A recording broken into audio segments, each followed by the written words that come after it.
Emma Sasic, and I'm with Next Best Picture. I hope you're doing well today. Hi, Emma. Good to see you. Very nice to see you too. Um, First of all, huge congratulations on being a part of such a beautiful film. I had an opportunity to speak with Claire Foy yesterday, and we really talked about just all of the different ways that I think this film allows a person to examine all of the loved ones in their lives and the time that we get to spend with them. Did you have that kind of personal connection with this film, or how did you reflect on this project? Yeah, I mean, I think, being a father of three and just having that, that fatherly dynamic with three little creatures, seeing them grow up and seeing how you affect them and feeling like sometimes you've got it wrong and feeling sometimes that you've kind of failed in some way and hoping that you'll do better the next day and hoping you haven't messed them up forever and all of those anxieties, which are all just so honest and real, and everyone's kind of struggling with that stuff, right? I think there's no one is immune from that as a parent. No one feels like they're getting it right all the time. So Andrew Haig just kind of is so eloquent with exactly that thing. Like he's so observant of people who are desperately trying to say the right thing and sometimes kind of getting it wrong. Mhm. So, I mean, for me personally, my relationship with my own father, I didn't have a father growing up, and in some ways, which is great when you become a parent, because then you're following in the footsteps of those mistakes. You're kind of creating wholly new mistakes by yourself. Um, so, so I'm bringing all of that stuff to it. Um, so in so many ways, the film is like it's hopefully cathartic for the audience. It was certainly cathartic for me as a performer and as a human being, and my relationships with my own children and my own father. And then as you kind of start to widen out and kind of broaden out, that you realize like, oh my God, this film is so universal. What people can take from this, um, and how they can kind of not apply it to their own lives, but I don't know, just hold this film in their heart a little bit because I really do. I hold this. I think about this film at least once a day, at least, just in terms of what the kind of person it's made me into and what I think is important. And I hope audiences can take that away from it too.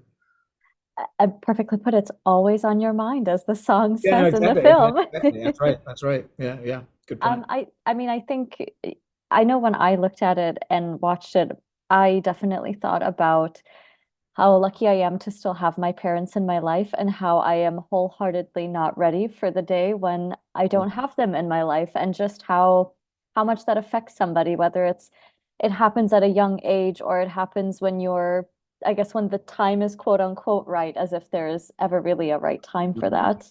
Yeah, yeah, yeah, yeah, yeah, yeah. And also, as you were describing just your personal situation, I'm sure all of that went into that big scene that you share with Andrew Scott, which is such a beautiful scene that Thank I'm you. sure, it's just one of those moments where so many things left unsaid and so many things we wish we did say and things that we did in that moment.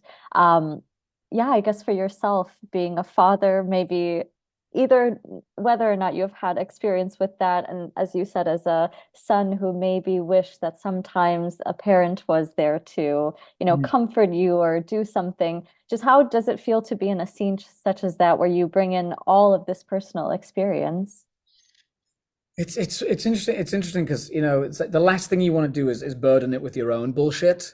Sure. The last thing you want to do is bring it all down to the granular level of my experience. So you want to give it as much as it is useful to it, Hmm. but not to kind of over exploit that opportunity for your own kind of interior workings or whatever. So I was acutely aware of that. I think we all were acutely aware of that, of like um of kind of just not busying it too much because the material was just so there. Hmm. The performances were all on this page, and the words that they were, and the words that they were saying, and the words that they were not saying.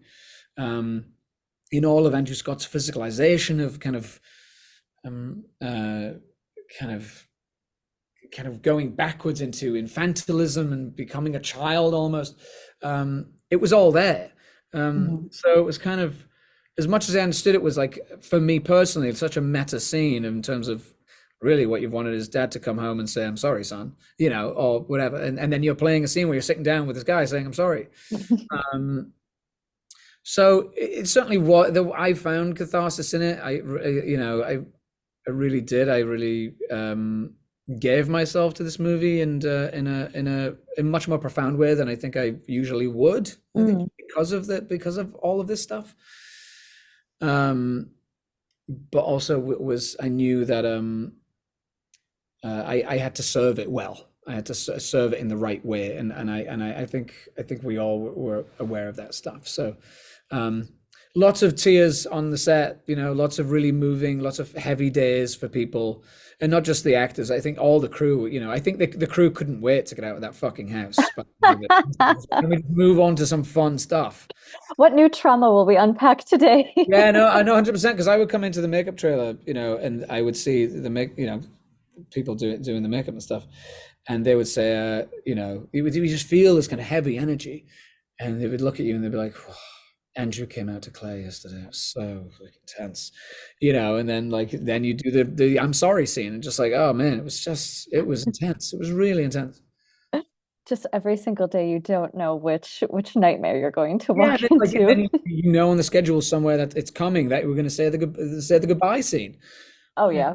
Yeah. And that personally destroyed me too. Right.